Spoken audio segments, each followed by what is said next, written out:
Allahu Akbar, Allahu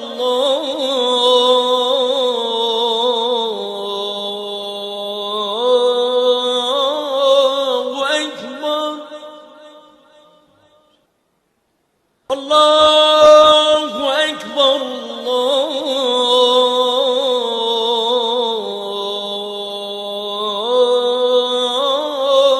Akbar.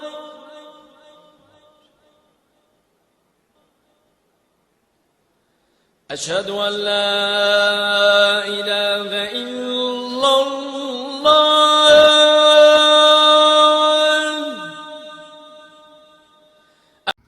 Assalamu alaikum. My name is Abdul Rahman. Welcome to my YouTube channel Islamic and GK Vlog. Now I'm going to talk to you about the Great Wall of China. Great Wall of China, extensive bulwark erected in ancient China, one of the largest building construction projects ever undertaken. The Great Wall actually consists of numerous walls, many of them parallel to each other, built over some 2 millennia across northern China and southern Mongolia.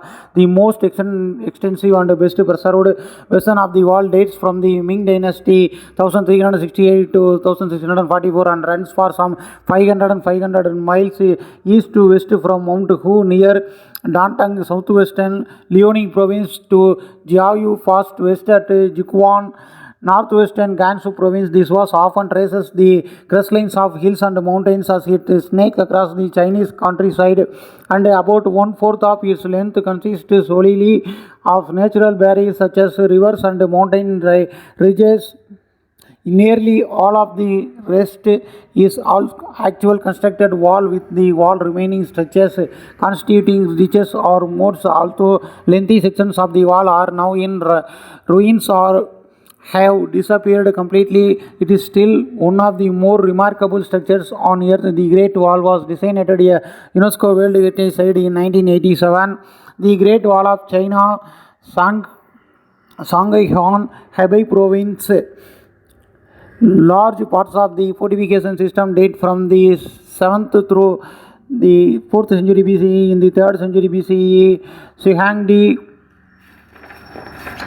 the first emperor of United China under the Qin dynasty, connected a number of existing defensive walls into a single system. Traditionally, the eastern terminus of the wall was considered to be Shanghai Pass in eastern Hebei province along the coast of the Bohai, and the wall's length without its branches and other secondary sections was thought to extend for some 4,160 miles. However, government-sponsored investigations that began in the 1990s revealed sections of wall in Liaoning, and aerial and satellite surveillance eventually proved that this wall stretched continuously through much of the province. The greater total length of the Ming Wall was announced in 2009. The Great Wall developed from the disparate border fortifications and castles of individual Chinese kingdoms for several centuries. These kingdoms probably were as concerned with production from their near neighbors as they were with the threat of barbarian invasions or raids. About the 7th century BCE, the state of Chu started to construct a permanent defensive system known as the Square Wall. This fortification was situated in the northern part of the kingdom's capital province from the 6th to 4th century. Other states followed Chu's example in the southern part of the Qi state, and an extensive perimeter wall was gradually created using existing river dikes, newly constructed bulwarks, and areas of impassable mountain terrain. The Qi wall was made mainly of earth and stone and terminated at the source of the Yellow Sea in the Zhangzhou state. A wall system was built toward invasion from the states of Zhao and Qin in the southwest. There were two defensive lines in the Wei state, the Hexi and Henan walls. The Hexi wall was a fortification against the Qin state and western nomads built during the reign of King Hui 370 to 335 BCE. It was expanded from the dikes on the Low River on the western border. It started in the south near Zhangguang, gave east of Mount Hua, and ended at Guyang in what is now the Inner Mongolia Autonomous Region. Henan Wall, built to protect Daliang, the capital now Kaifeng, was repaired and extended in King Hui's later years. The Zheng state was built a wall system which was rebuilt by the Han state after it conquered Zheng. The state of Zhao completed a southern wall and a northern wall. The southern wall was built mainly as a defense against the Wei state. After administrative reorganization was carried out by Songyang, died 338 BCE, the Jin state grew politically and militarily to become the strongest among the seven states, but it was frequently raided by the Donghu and Lofan, two nomadic peoples from the north. Therefore, the king erected a wall that started from Lintio, went north along the Liufan mountains and ended at the Huang He. In the Huyan state, two separate defensive lines were prepared, the northern wall and the Yusi wall, in an effort to defend the kingdom from attacks by northern groups such as the Donghu, Linhu, and Lofan, as well as by the Qi state in the south. The Yusi wall was expanded from the dike of the Yi river as a defensive line against Qi and Zhao, its two main rival states. It began southeast of Yi city, the capital, and ended south of Wenan.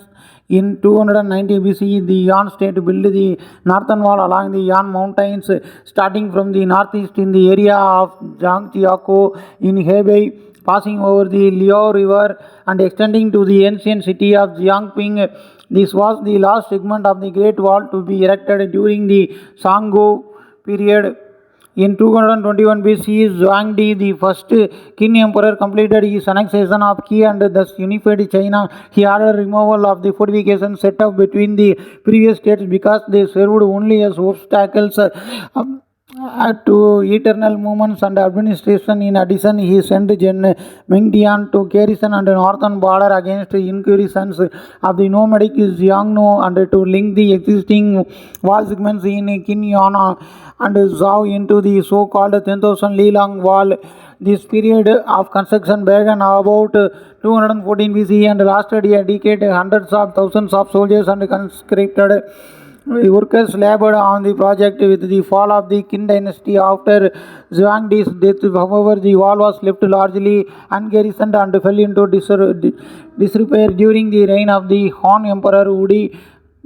141 to 87 BCE, the wall was strengthened as part of an overall campaign against the Xiongnu. From the period, the Great Wall also contributed to the exploitation of farmland in northern and western China and to the growth of the trade route that came to be known as the Silk Road. In 121 BCE, a 20-year project of construction was started on the Hexi Wall, generally known as the Side Wall, between Yongdeng, now in Gansu, in the east, and Lake Lopner, now in Xinjiang, in the west, according to Juan correspondence of the Han.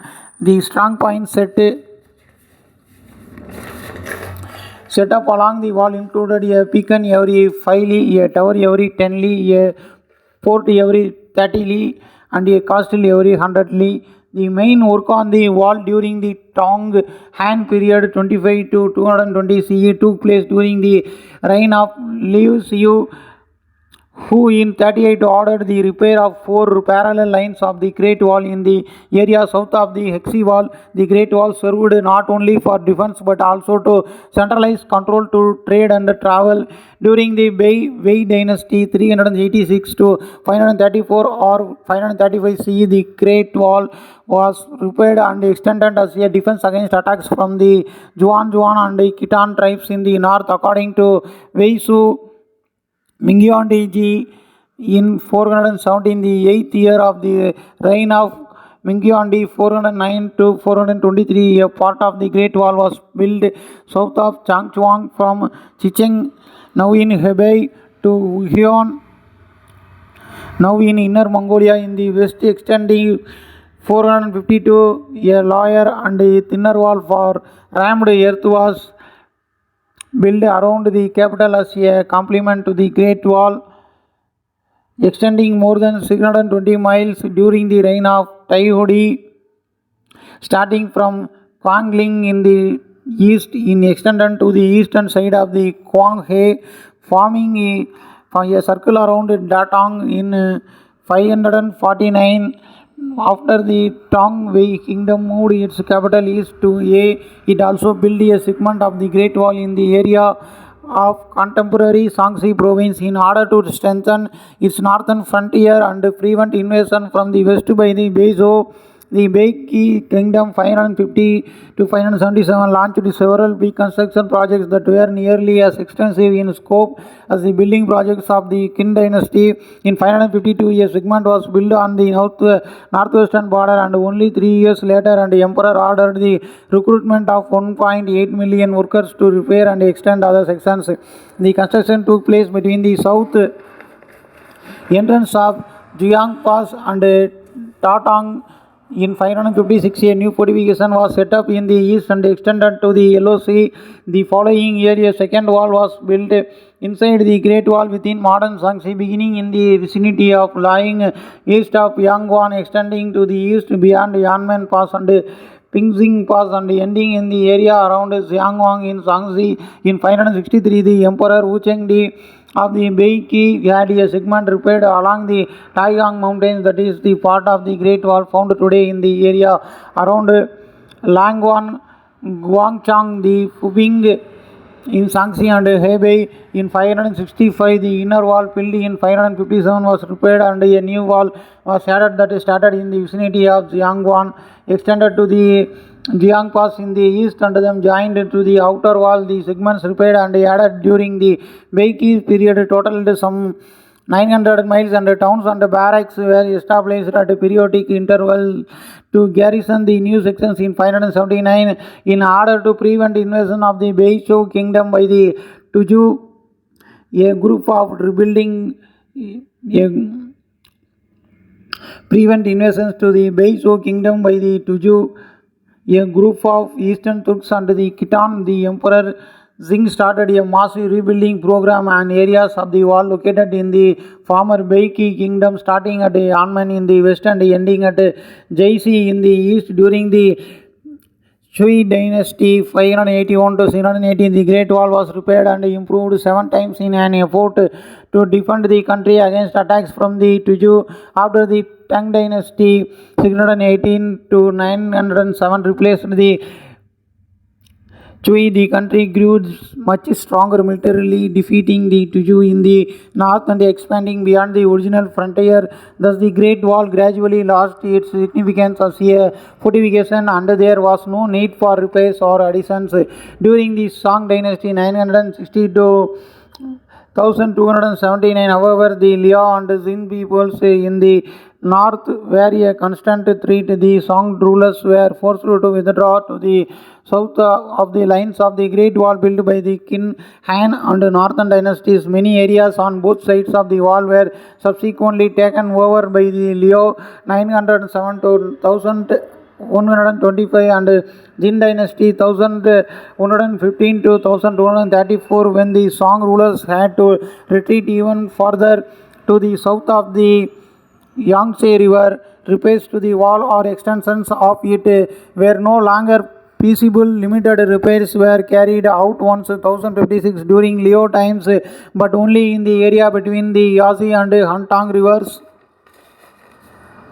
In 1115, after the Jin dynasty was established, work was performed on two defensive lines at Minchong, the old wall there previously called the Usu Wall or Jinjuan Fort, on westward from a point north or Ulanghanda, when wound through the Hilatu mountains during to the north and then to the west again, finally ending at the Nuangxi river. The second of the lines was the new Minchang wall, also called the inner Jin wall or the Jin trench, which was constructed south of the old wall. It started in the west from a bend in the Huang He and ended at the Sangari river. During the Yuan dynasty 1206-1368, the Mongols controlled all of China as well as other parts of Asia and sections of Europe as a defensive structure. The Great Wall was of little significance to them. However, some forts and key areas were repaired and garrisoned in order to control commerce and to limit the threat of rebellions from the Chinese, the other nationalities. Rulers during the Ming Dynasty 1368 to 1644 ceaselessly maintained and strengthened the Great Wall to prevent another Mongolian invasion. The majority of the work took place along the old walls built by the Beiki and Beiwei. Most of the Great Wall that stands today is the result of work done during the reign of the Hongxi Emperor 1487 to 1505. Starting west of Juyang Pass, this part of the wall was split into south and north lines, respectively named the inner and outer walls. Along the wall were many strategic passes and gates. Among them were Jiang, Dama, and Xijing passes, the three closest to the Ming capital Beijing. Together, they were referred to as the three inner passes. Farther west were Yanmen, Ningwu, and Pianto passes, known as the three outer passes. Both the inner and outer passes were of key importance in protecting the capital and were usually heavily garrisoned. After the Qing dynasty 1644 to 1911 or 12 replaced the Ming, there was a chance to ruling strategy called Huairou, wherein the king tried to pacify the leaders and peoples of Mongolia, Tibet, and other nationalities by not interfering with local social, cultural, or religious life. Because of the success of that strategy, the Great Wall was repaired less frequently and it gradually fell into ruin.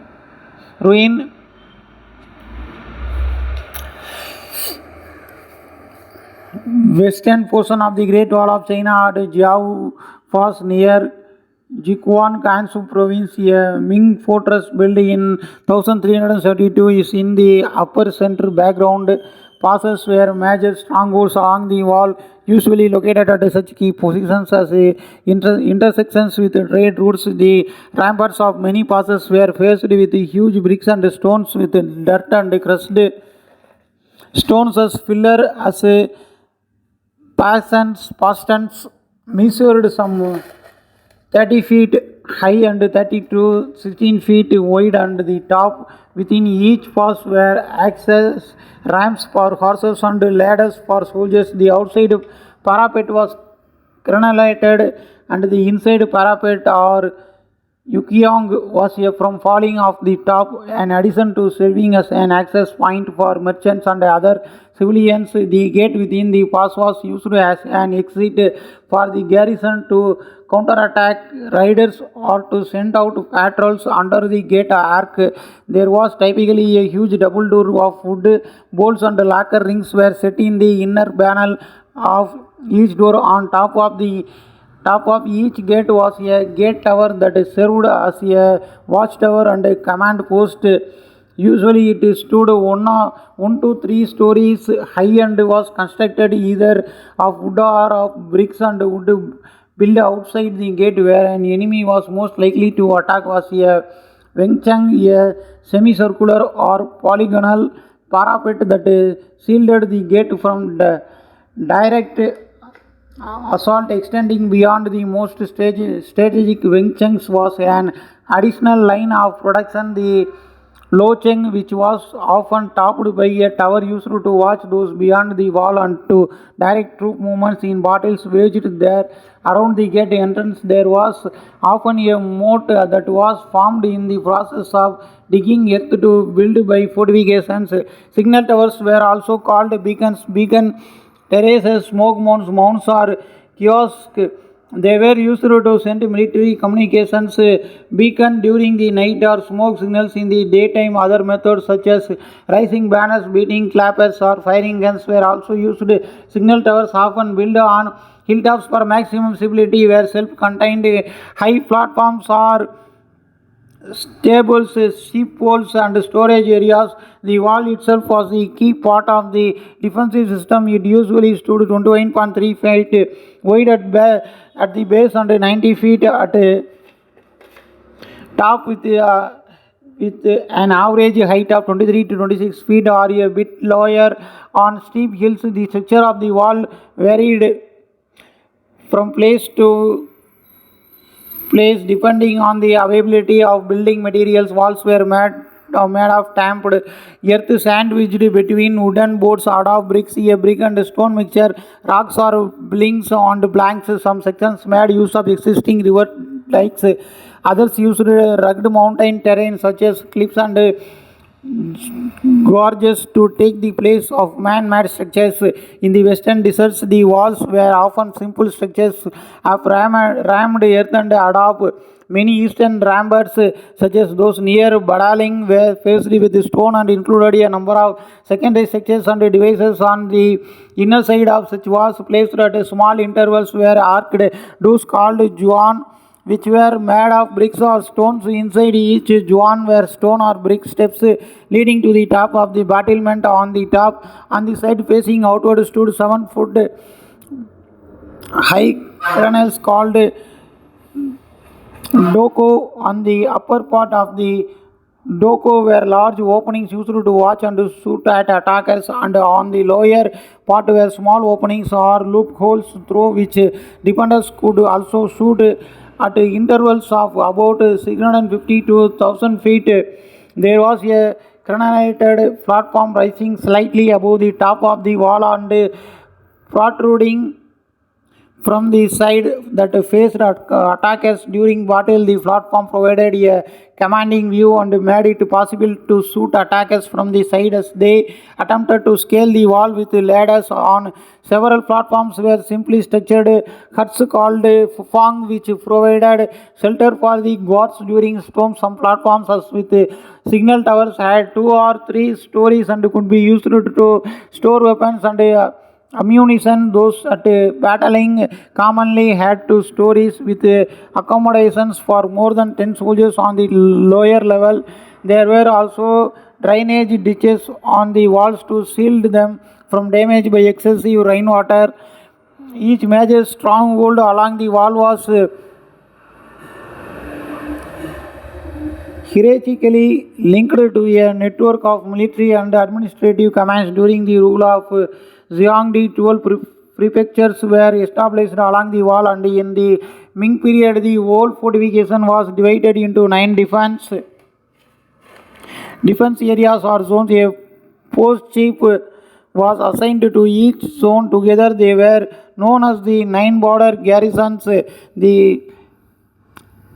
The Great Wall has long been incorporated into Chinese mythology, the popular symbolism, and in the 20th century it came to be regarded as a national symbol. Above the East Gate at Shanghai Pass is an inscription attributed to the medieval historian Xiaoxian, which is translated as first pass under heaven, referring to the traditional division between Chinese civilization and the barbarian lands to the north. Despite the wall's cultural significance, roadways have been cut through it at several points, and vast sections have suffered centuries of neglect. In the 1970s, a segment near Simatai was dismantled for building materials, but it was subsequently rebuilt. Other areas have also been restored, including just northwest of Jiao Pass at the western limit of the wall. At Huangya Pass, some 105 miles north of Dianjin, and at Mudianqiu, about 55 miles northeast of Beijing. The best known section at Badaling, northwest of Beijing, was rebuilt in the late 1950s. It now attracts thousands of national and foreign tourists every day. Portions of the wall around Shanghai Pass and at Mount Hu, the eastern terminus, also had been rebuilt by 2000. Assalamu alaikum. Thanks for watching.